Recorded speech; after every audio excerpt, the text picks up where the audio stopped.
Hello, everyone. Welcome back to Sankara Hub Talks. I'm one of the hosts, Rohan Sankara, and today we're launching a new series called People of Impact, which is centered around featuring guests who have had an effect on people around them or impact.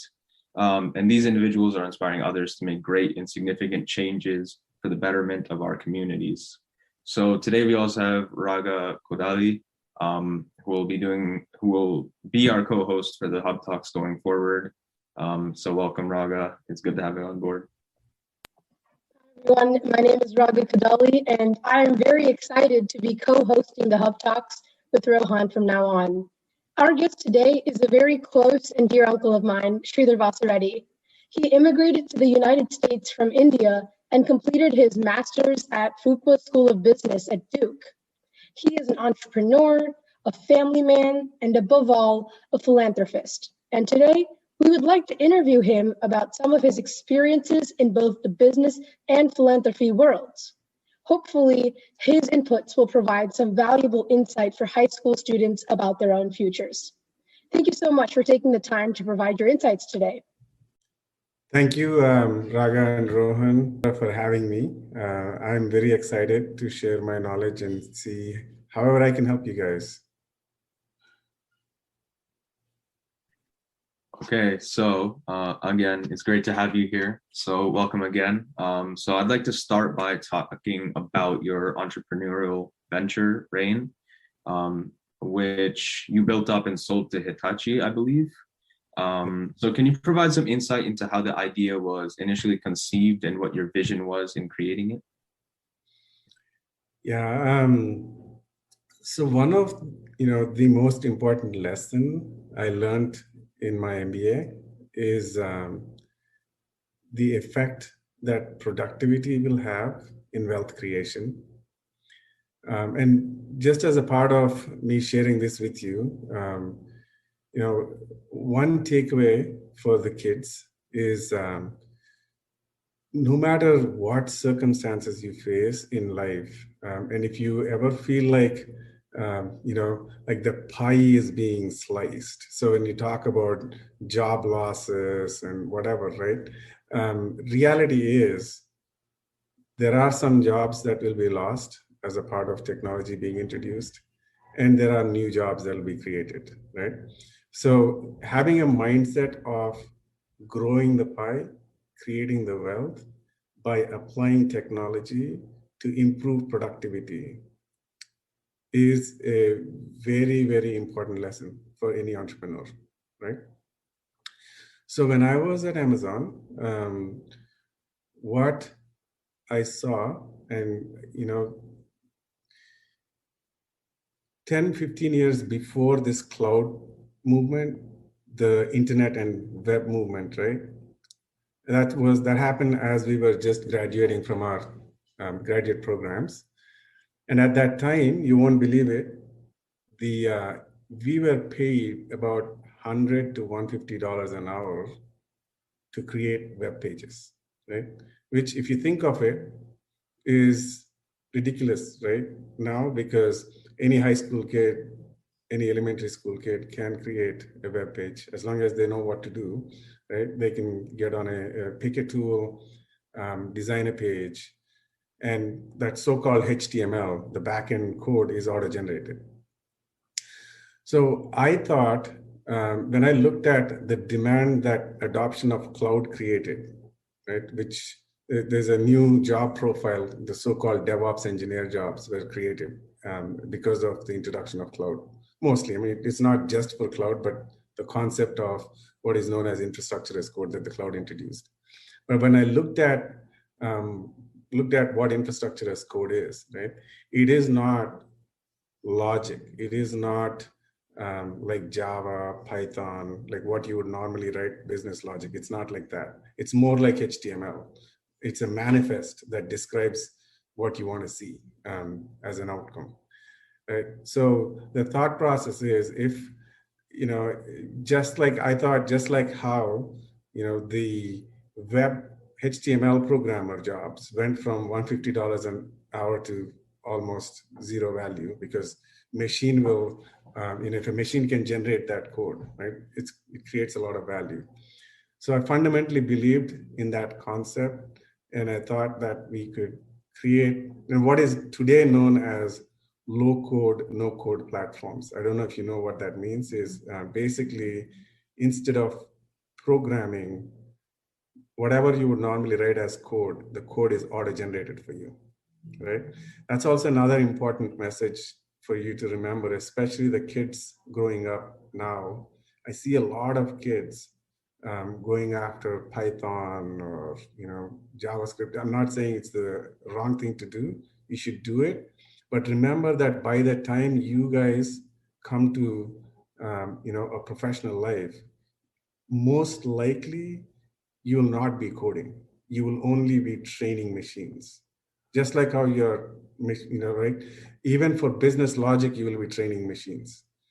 You won't, today you're doing machine learning and training for detecting an object or some low end stuff. But in 10 years from now, when you're in your professional life, it's very highly likely that there will be no code platforms, and it's already a trend that is starting. Right? But anyway, going back to your question, so that was the premise. I felt like there was a room for disruption where we could auto generate the code that is needed to adopt cloud, and that was the premise under which we started the company. And I would say that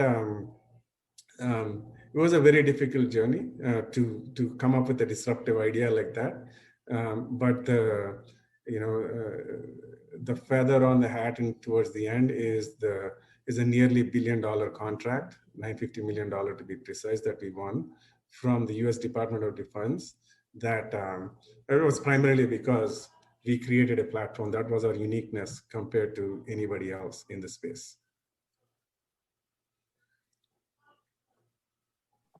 Thank you so much. So it is common knowledge that being an entrepreneur and creating your own business, such as REAN Cloud, can be associated with great risks and challenges. So I just wanted to ask, when starting REAN Cloud, what were some of the hardships and setbacks you faced, and how did you respond to these? Well, I mean, there is no gain without pain, right? So that's a fundamental truth. I mean, it is it's really what kind of pain and suffering that you want to put yourself through for that gain and joy is a decision that you need to fundamentally make, right? So and trust me, there is really good, worthy pain and suffering that gives a lot of joy, right? So and I think we should not focus. So a very, very good example is a mother giving birth to a child. That's a very painful suffering, right? But it's immense joy, right? So obviously there'll be a lot of hardships, a lot of pain, but I think that's the part of joy, right? So especially when you're going through disruptive things, your partners, your employees. There's a lot of pain and hardships that you go through, right? Because you'll have to make choices around how you can deliver people very hard messages. Meaning you have to make difficult choices to understand that your employees are not a good fit in the current environment, in your current culture. It doesn't mean that they're not good. I mean, I've had employees that struggled, at REAN, but some of them, they even got jobs at Amazon later, right? When they left REAN, right? So it's important to be, to really look out for their benefit, pull them out of their, it's a very hard message, right? But I think we have to look at the futuristic value and the joy that suffering brings, right? That's what I would say is just look for the bigger joy, right? And it is totally worth the pain, right? Well, I'll also tell you this. It doesn't mean, you have to question yourself, like, what are you achieving at the end of the day? So for me, it was like, I knew that I would not be happy. Like if towards the end of my life, if I look back and I didn't at least try, I knew that I would be unhappy. It didn't matter to me whether I would be successful as an entrepreneur or not, but I had to give it a try, right?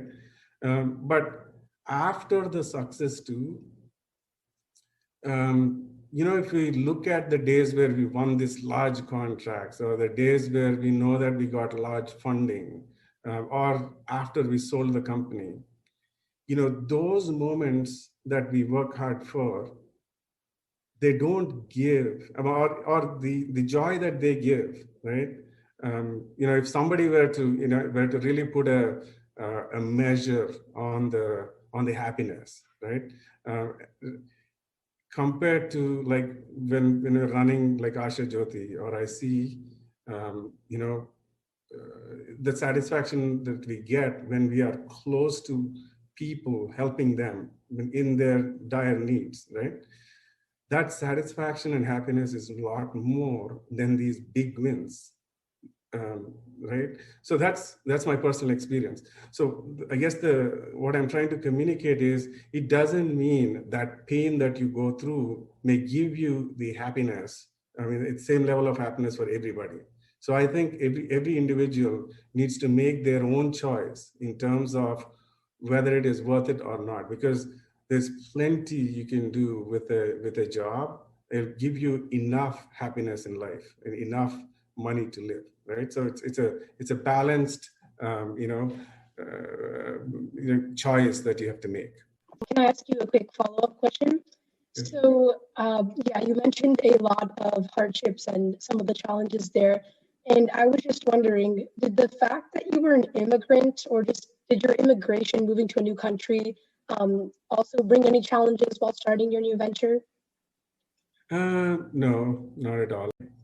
I actually am so thankful for the opportunity that this country gave. It's not like I would have gone through the experience of starting a company in every country in the world, but for that matter, if I compare what I have to go through to start a company in India, right, where I am from, the opportunities, the support system, everything that this country offers, that the US offers, is just unbelievable. I think really many people coming as immigrants, and then just making a new life here. I completely believe that this is by far the best place for immigrants to come and start their businesses, or just start their life to be successful. I mean, all things considered. I mean, of course, every country will have certain, racism, social prejudices, or what they make available. But holistically, if you just weigh out the pros and cons, I think I believe US is by far ahead of many countries. I guess we can move on to the next question that I had. So I wanted to talk a little bit about the perceptions around entrepreneurs. So when people think of entrepreneurs, they think of someone who's charismatic, maybe a strong leader with a vision, somebody who's highly achieving, among other things. But do you believe that these skills are innate in an entrepreneur, like they're born with it, or can they be learned, or is it a bit of both? See, it's especially this, I'll just tell you something. Like when I was growing up, right, a lot of people tease me that I look like Shah Rukh Khan, right, but only in the dark. Okay, and same way, right? I mean, this charisma thing is very overrated, I think, to be entrepreneur in general, right? So just think of it like this, right? Let's say that you want to genuinely help people, and I'm not talking about charity to help, right? Any company exists to help their customers, right? You're solving some pain for your customers, right? So, I mean, how much do you think people will care, when you're helping? Do you really care whether the other side is charismatic when they are helping, right? I don't think anybody does. I mean, whether you're talking to employees and you really care about why they are there, or you care about creating a culture of learning or a culture of growth, right? When you're focused on what matters to your customer, whether you're a for-profit or a non-profit, when you're focused on what matters to your employees, right? I don't think charisma plays a big role, but it is also true that you will end up, irrespective of how you are, when people genuinely sense that you have such an attitude, they automatically will perceive you as being charismatic, right? So if how difficult is it to then be very customer centric or very employee centric if you genuinely choose to be so, right? And then you'll automatically be called charismatic at the end of that, right? So I do think that you can absolutely, don't focus on being charismatic, focus on doing good, right? And you will automatically, get all the charisma, right, as through your journey. Okay, so following up on that, this is something I was wondering as well, and there might not even be a proper answer to this question, but I wanted to ask you, if you were to list the top 3 traits that an entrepreneur should possess in order to be successful, what would they be? And or are there even a certain 3 that they need to be successful, or is everybody just normal? At least in my case, I do think that there's actually, in fact, after a lot of different types of hardship that that because when you're trying to, I guess some of these I just had innately, but I struggled a lot, whether that is a good thing or not. But and then I later realized that that is a good thing, and I actually strongly believe that these are the skills that one needs to have to be successful in life, not just to be entrepreneur. And that is transparency and honesty, right? Those 2 things. So fundamentally,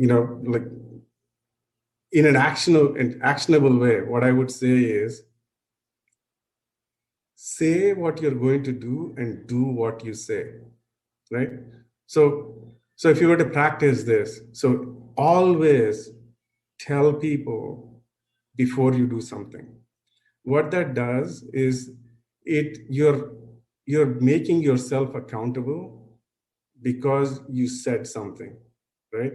Also, if there are people around you and most of the time there will be people around you that care, right? So they will give you feedback before you do something. You might still, as an entrepreneur, you need to kind of have some conviction, right? It doesn't mean that you ignore other people, but you at least, keep that. So saying what you're going to do has a lot of value. A lot of people fear to say before they do. But one of the things I think you should do is, say before you do. And then the important thing is do what you say, right? So when you start doing what you say, first of all, be honest to yourself, right? If someone has already guided you and you still said, okay, fine, I'm still going to do it this way, right? Correct yourself, right? Don't be stubborn about it, right? So that level, so if you keep on practicing this, always be transparent, be honest.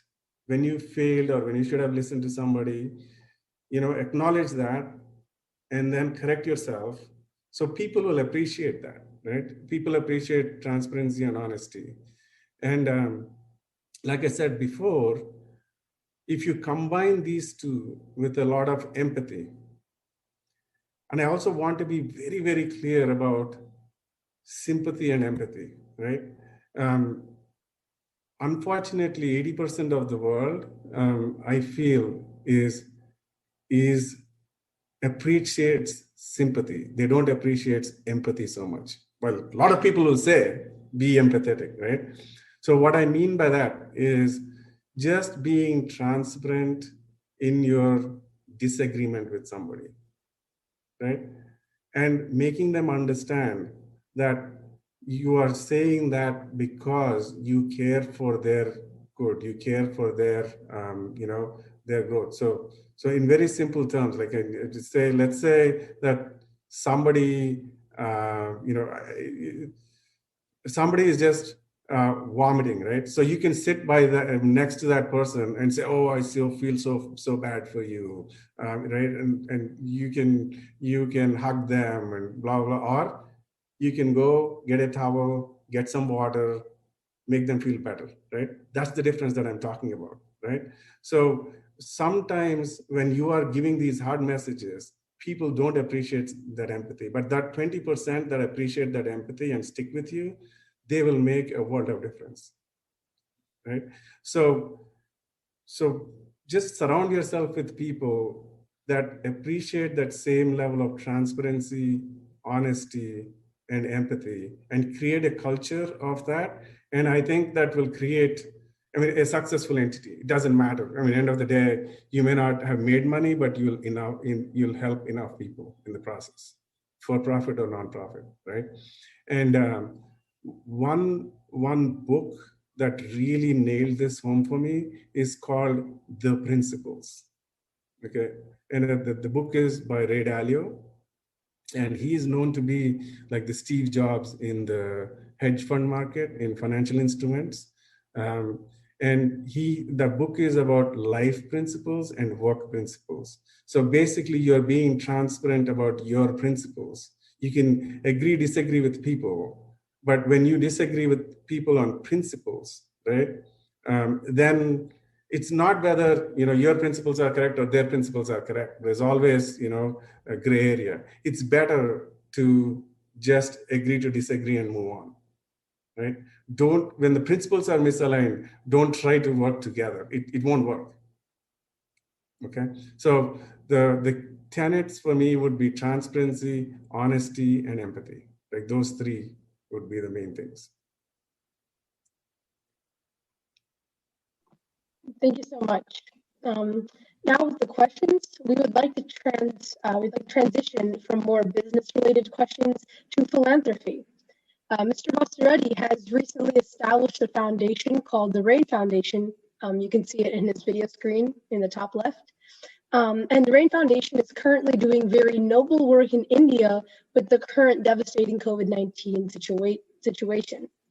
So I wanted to ask, what exactly is the REAN Foundation? And can you also describe some of the work the organization is doing this summer in India? Yeah, so actually just some backstory about how I got started with REAN Cloud, because it ties back to REAN Foundation, right? So, before in about 2006, 2007 timeframe, I was working for a think tank called the MITRE Corporation. So MITRE is a federal government think tank. In other words, they advise the federal government on healthcare issues, or how Centers for Medicare and Medicaid programs need to be run, or Department of Defense, and so on. So I was in their healthcare business, and that was the time when the Office of National Coordinator was created to light up the US health system with health IT, to be able to have electronic records, health records for everybody, right? At about the same time, my mom was diagnosed with leukemia in India. And the experience we had there, right, where we had to take her from our town to the city. And then, we knew that the prognosis was 6 months, right? But we still, like any other family, we wanted to give it a try by going through one round of chemotherapy and take her back if it doesn't work. But we kept on fighting for her life, right? When I came back, fortunately, MITRE allowed me to spend time with her. When I came back, one thing that I was really unhappy about is she didn't want that treatment, right? And she wanted to spend those last days with her family and friends that that she spent majority of her life with, and she couldn't do that, right? Because she ended up living in the city, and because of cancer and chemo and all that, people couldn't visit her. It was just a very unhappy ending to that. So I thought maybe with the knowledge I have, I can do something, right? At least, fortunately, in our situation, we could afford to keep her in the city, right? Also, there's because medicine has, there's nothing medicine can do at that point in life, right? So I found like the pharmacies would deliver medicines home. This was back in 2007. I'm not talking about the new digital world today where pharmacies will deliver medicines, right? In India, it was like that back then that I observed. Lab would come home, take lab samples. I would take the records and give it to the doctor. She didn't have to visit the doctor every time. So I felt like with the knowledge I had with health IT, what if I created something that would help other individuals that cannot afford to go to cities, or even if they could afford to, the pain of going to cities in rickshaws and buses, it's just not worth it, not knowing whether your doctor sees you or not, right?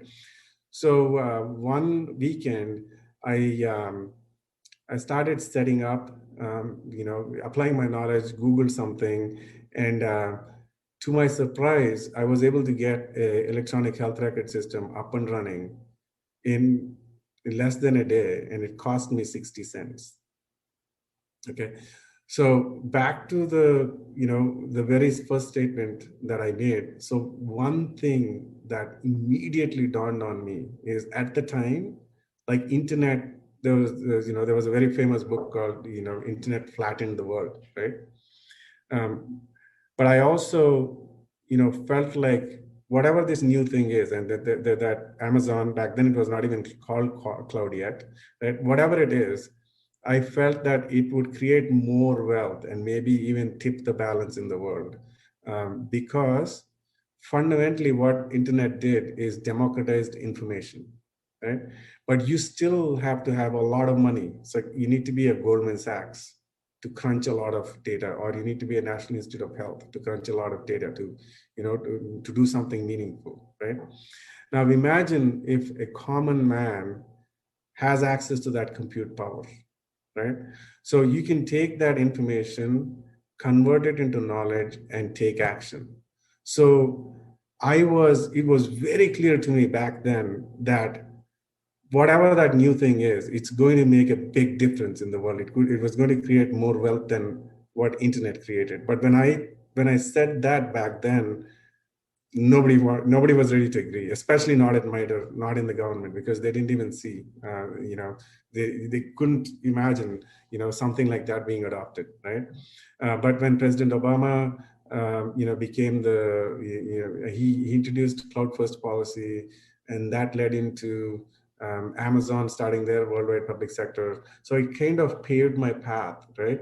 And throughout the journey, I left MITRE because I felt like, if I just stayed there, I would be writing more papers. I would not achieve my goal. So I thought if I went to Amazon, I would be closer to implementing something. But at Amazon also, I found myself just talking to customers, telling the same story, right? Then I said I have to leave Amazon and start my own company so I can have the freedom to do what I want to do.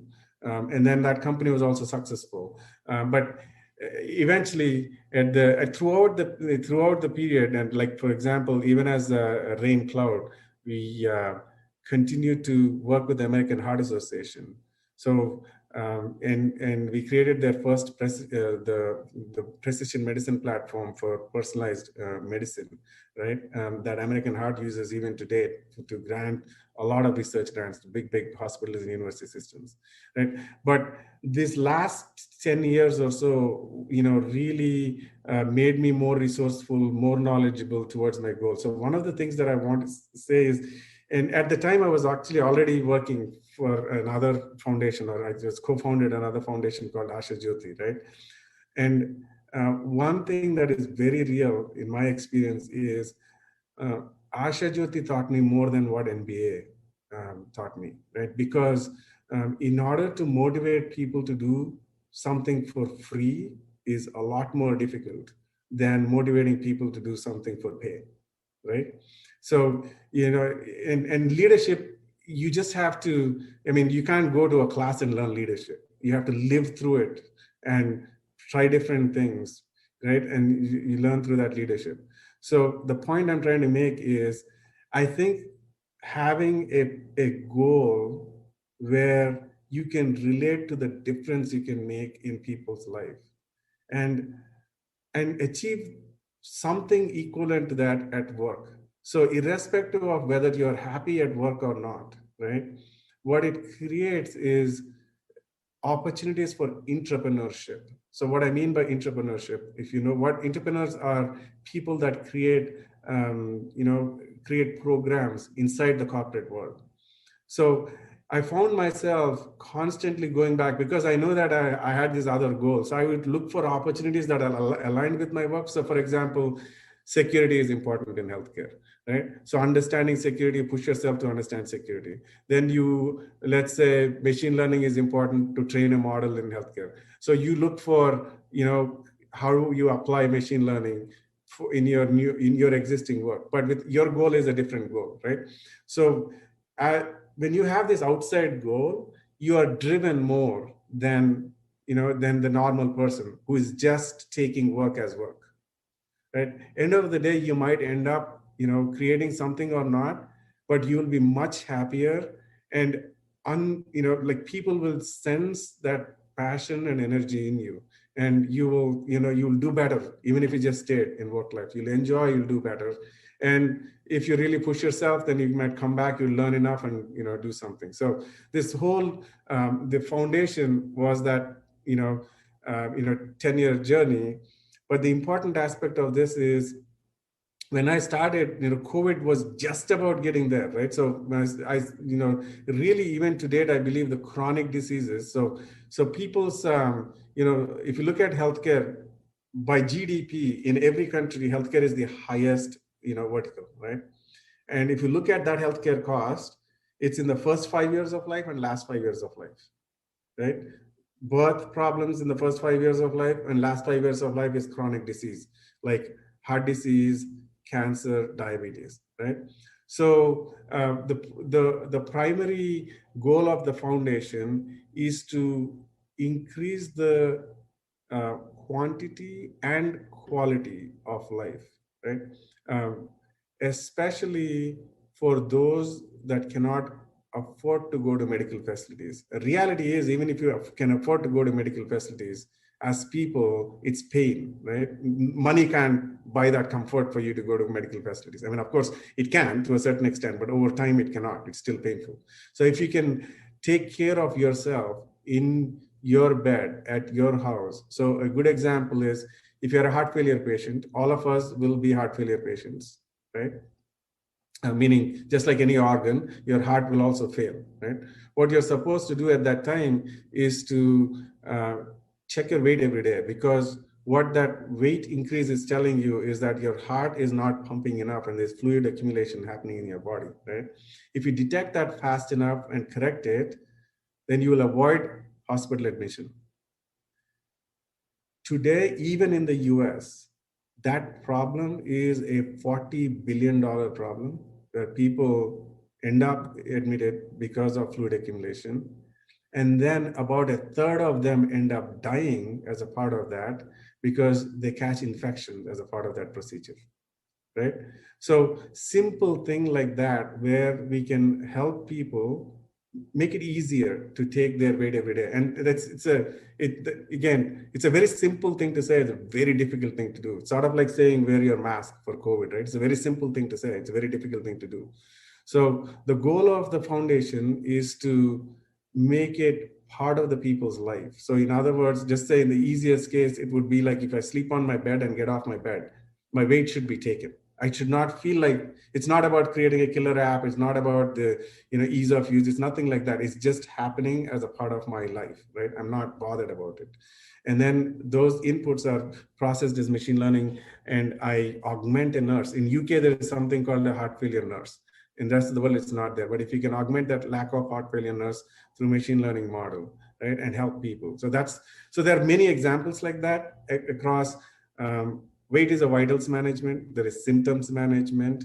There is medication management, diet management, exercise, and stress management. These 6 pillars are fundamental to both health and well-being, right? Whether you're healthy or under a certain condition. So the idea of the foundation is to do whatever we can to move the needle on those 6 pillars, right? That's what it is. Yeah, I know, very long answer, but yeah, that's the goal of it.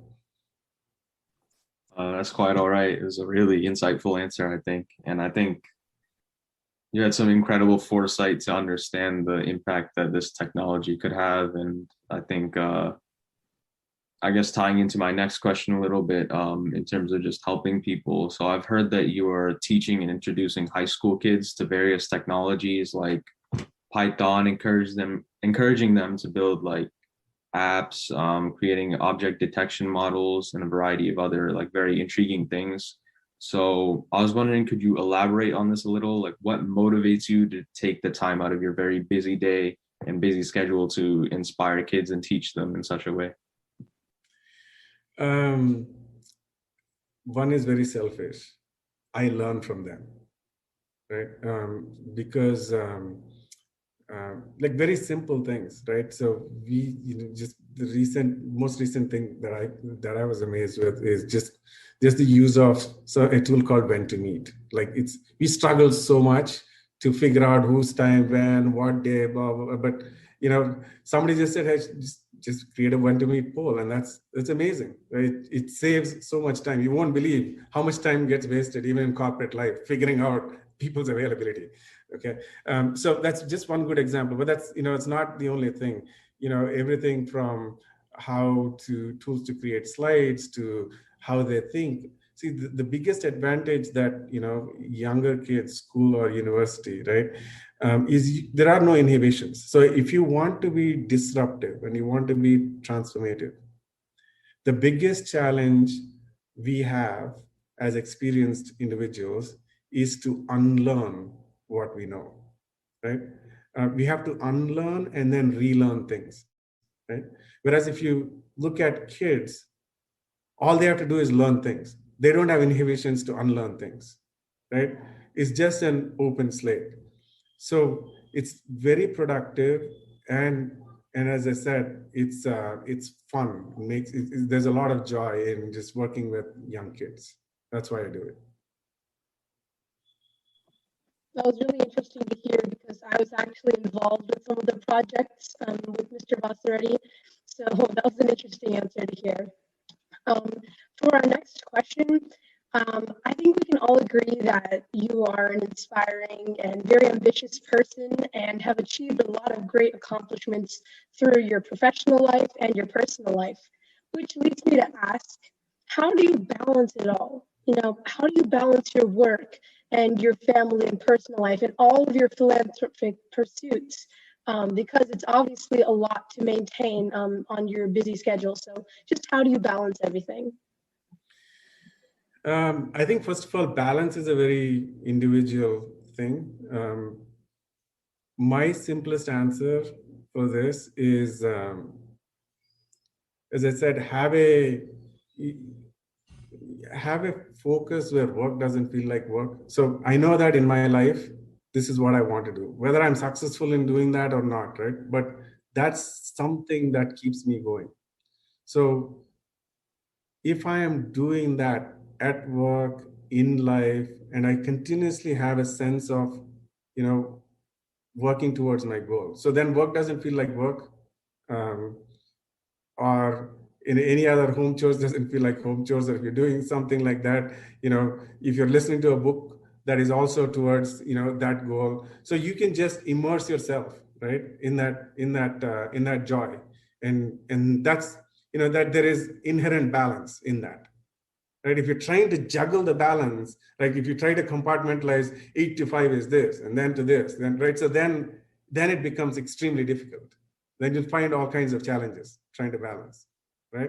Just think of it as that one North Star that in life you're going, and everything you're doing is getting you there, right? So, and then I think the the balance, you'll find that balance to be very natural. You won't struggle through that balance.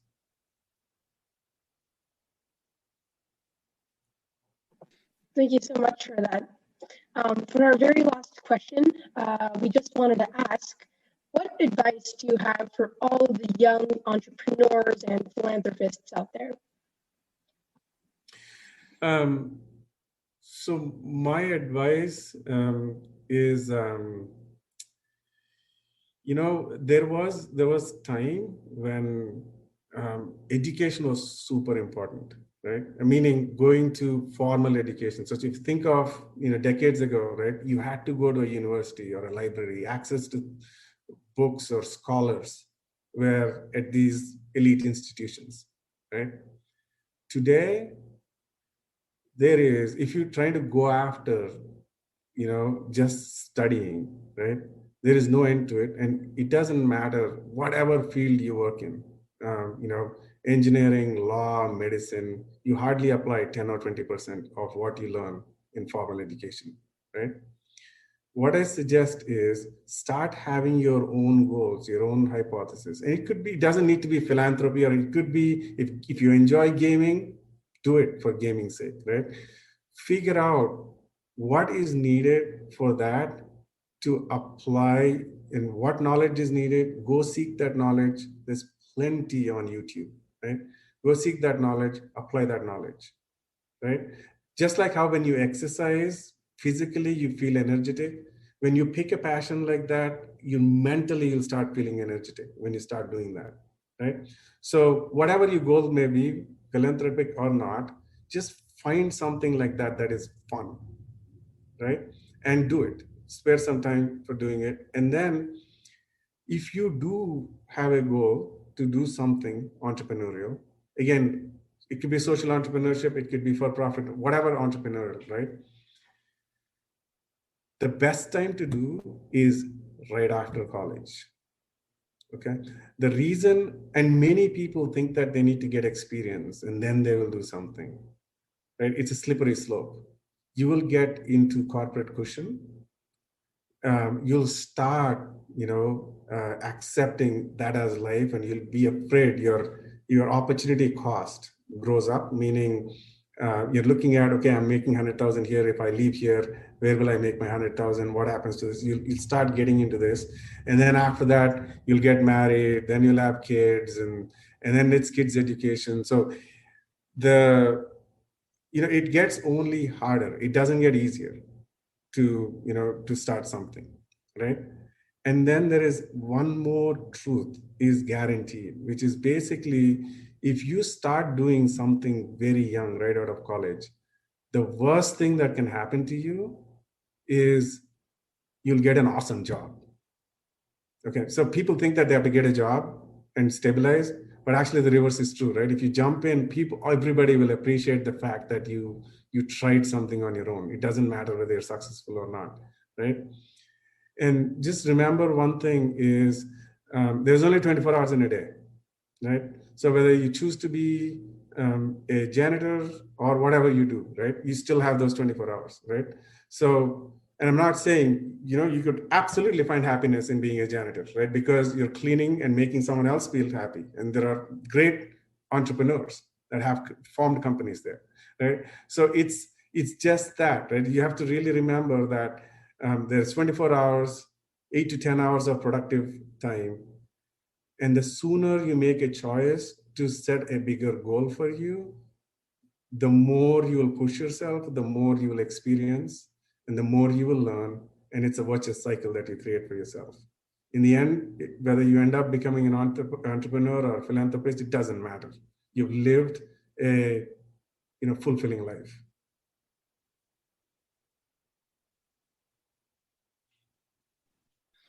Okay, thank you for that. I just wanted to, before we end it, I just wanted to ask you, is there anything else that you would like to add, or any other topic you felt maybe you want to discuss before we wrap up?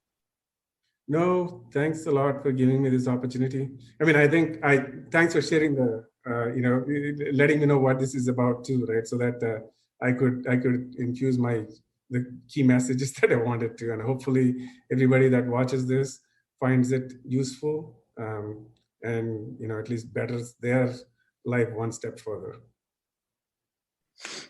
Yeah. So with that being said, thank you so much for taking your time to come speak to us today. I learned a lot personally from the advice that you gave and all of like the experiences you talked about.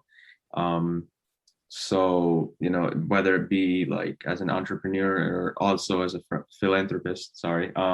So we wish you all the best with the REAN Foundation and all of your endeavors in general. And we hope you continue to achieve great things and influence many more people. So like he said, to everyone listening, we hope you found this useful. So yeah, thank you and have a nice day. Thank you.